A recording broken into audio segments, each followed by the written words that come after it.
Let's get into the video. My neighbor's off-leash dog attacks and injures my dog, my sister, and myself. Now she's trying to sue me, but we're the ones with $29K in medical bills. Sorry for the long post, but I'm trying to be detailed. We live in the city limits of Wake County, Raleigh, NC, where there are strict leash laws. Our new neighbors moved in next door about 6 months ago and have 2 large Labradors who are let out the back door into the open yards each day and night. One of their dogs is very sweet and well-behaved, while the other is rather aggressive and will charge at people and other dogs. We have asked them multiple times to walk their dogs on leashes and explain the city leash laws of our state and county, but they refuse to keep them on leashes. 2 months ago, one of their labs charged at myself and my small beagle from across the yard, and the dog owner just sat there and watched as I tried to fight off her dog while picking up my beagle. The dog bit my arm enough to draw blood, and I kicked her dog to get it to stop and back off from its attack. The owner went into a rage over me kicking her dog, and the next day she filed a complaint against me with our HOA.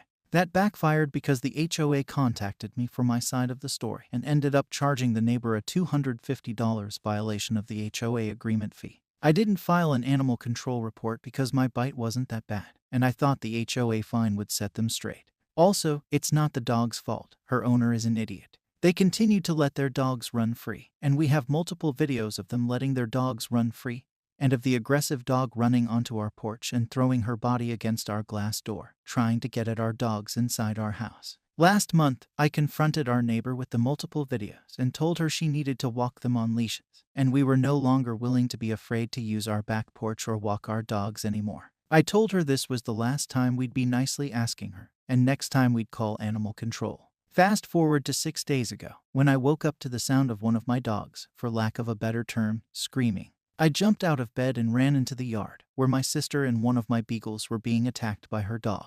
My sister had curled around our dog and was being repeatedly bitten by the neighbor's dog. I tackled the neighbor's dog and proceeded to grab the dog by her neck, force her to the ground by her neck, and shove her head into the ground while practically sitting on the dog to control her. The neighbor finally got her dog inside. The results were that my dog had a huge chunk ripped out of her throat, multiple rips in both ears, 6 broken teeth on her bottom jaw, a shattered front paw and broken arm, and multiple bites to her face and rib cage. My dog needed all her broken teeth removed, pins in her arm and paw, dozens of stitches, and a skin graft to close the hole in her neck. My sister needed 38 stitches from the bites she received. I ended up with 29 stitches from the bites I received. And all 3 of us are on a plethora of antibiotics and follow-up care, including rabies shots for my sister and me because her dog had no current shots. Those shots are not pleasant in any way. Our combined medical and vet bills are $29,000, with all of us still needing follow-up visits over the next few months. She's refusing to pay anything at all and claims she's not at fault because our yard isn't fenced. She's also claiming she's going to sue us because apparently I broke 2 of her dog's ribs when I tackled her to the ground. I cleared out my savings account of $3,500 to make the basic payments to save my dog's life, and I don't have any more money to hire a lawyer. We can hardly afford the co-pays on our insurance to get our rabies treatments and prescriptions filled. I filed to get an advance on my pay, but it can take up to 2 weeks to go through, and I was served with a court summons today for injuries to her dog and her pain and suffering from the trauma of her hurt pet. The claim also states that I intentionally caused harm to her pet and used unnecessary force to subdue her pet. I'm a 4'10" female, and my sister is a 4'8" female. Her dog is almost as big as I am. I really don't know where to start on how to deal with this. I feel like we have a solid case due to the videos and the paperwork from the HOA, which was the first time she tried to blame us. I also have messages that span her time as our neighbor via the Nextdoor app where she admits to walking her pets off leash, and her refusal to stop because it's her house. How in the world can I fight this without being able to pay a lawyer's fee upfront?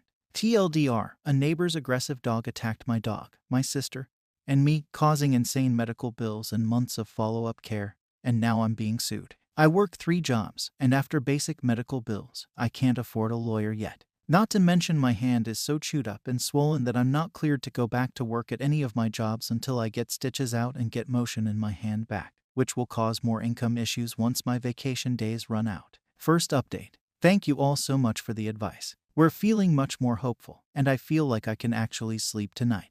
You're all wonderful, kind internet strangers, and we appreciate you all. Update after filling a police report. My sister and I went to the police station this morning. The officer suggested we each file our own reports for multiple reasons. with one being that my sister wasn't involved in the first attack and we each technically own one dog even though we share expenses. One dog I bought from a rescue is property in my name, and the attacked dog was bought under my sister's name. The video evidence was used for both reports, but the messages were used for mine only since they came from my account. The officer called animal control and viewed it as a good use of their weekend emergency service because the neighbor did not or could not provide proof of a rabies shot, which is viewed as a public health risk, and no one can confirm the dog's violence isn't attributed to that. That's probably not the case, but city law requires all dogs within city limits to be registered with the city and up to date on all shots. He suggested that we take our dogs and cars and leave the neighborhood between 2 p.m. and 6 p.m., or until we receive a follow-up call from animal control. He also suggested we call our homeowner's insurance after we are done at the station and have a police report to give them.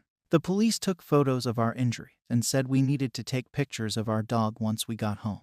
We already took photos of ourselves and our dog last night after reading through the comments on here, but they wanted their own to file with the report. We asked about getting a protection or restraining order, but he said it would be very hard to do because we'd have the burden of proof showing that she maliciously and intentionally used her dog to harm us or prove a history of stalking us. My boyfriend went out this morning and bought 2 cameras and a stack of SD cards. He has one set up to look out over our backyard and one looking out to where we park our cars and the front porch. This lady is still letting her dogs run out free after the attack, and we can get that on video. My sister, dogs, and I are going to spend the night at my boyfriend's house tonight just so we can stay clear of the crazy neighbor. We called our insurance company and are giving them all the reports, bills, evidence, etc. They're sending an agent out tomorrow afternoon to take video and pictures of both yards. And they gave us a list of local law firms that specialize in personal injury and property damage cases and will work in conjunction with whatever lawyer we go with. One thing the insurance company pointed out is that they don't see any law firm named in my summons and think she may have filed and be representing herself. They also said the roommate texting us all week saying they'd pay for everything could be viewed as their admission of fault, but a lawyer would be able to confirm that. We did message most of the neighbors on our row, and a few of them have had bad experiences and are willing to write statements. The kicker is that the family directly behind us has a teenage son who took a video on his phone of the big attack. The neighbor dog had tried to attack her son's cat while he was on the back porch once, and her son heard the yelling and whipped out his phone. I haven't seen it yet, but his mother said they'll gladly turn it over to our lawyer and write statements. We're going to be busy this week and have a lot to do to get everything together, but it seems like we have a very solid case. Thank you so much for all of your advice and time. You guys are incredible. I'll continue to update or do an update thread when we have talked to a lawyer. Final update. My sister and I spent the weekend researching local lawyers that were suggested by our insurance and found 3 we wanted to contact. The guy we went with is amazing and more vicious than the neighbor's dog. He is also willing to take payment after a judgment or settlement, and has offered us a lower percentage than what we have researched is the norm. Ends up his son had been attacked by an off-leash dog once, and he feels very strongly that irresponsible dog owners understand the repercussions of their actions, and that the neighbor is a threat, and this needs to be handled quickly. The neighbor's dog has been put down.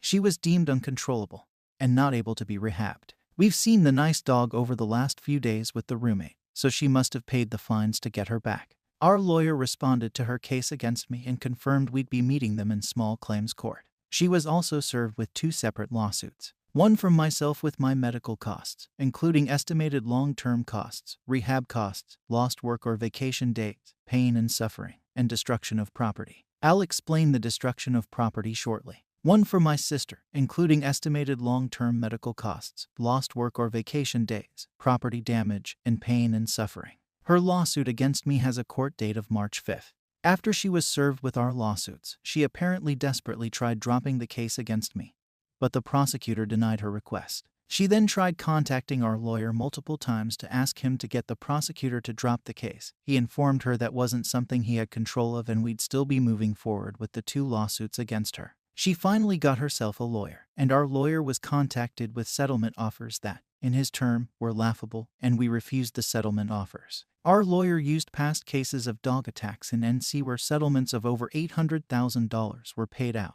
and that involved cases where the dog owners actually tried to stop the attack. Now for some extra facts. My left wrist is going to need surgery that's scheduled to take place on February 27. Our dog had the drain removed from her neck, and her skin graft is healing up nicely, but she's still in a cast with pins in her paw. The vet thinks she'll have a limp but will recover with no other long-lasting injuries.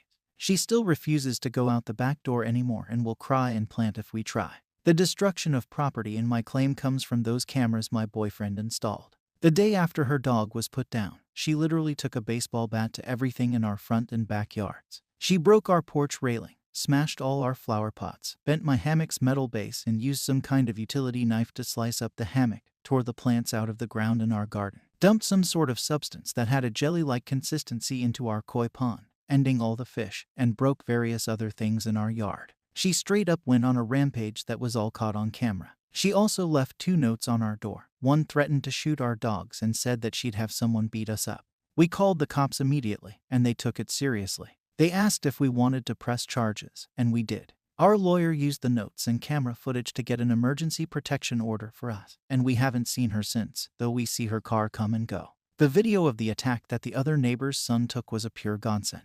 It shows how she just sat there and did nothing to try to stop the attack. It also shows her audibly laughing during it. She only started trying to help when I started smashing her dog into the ground.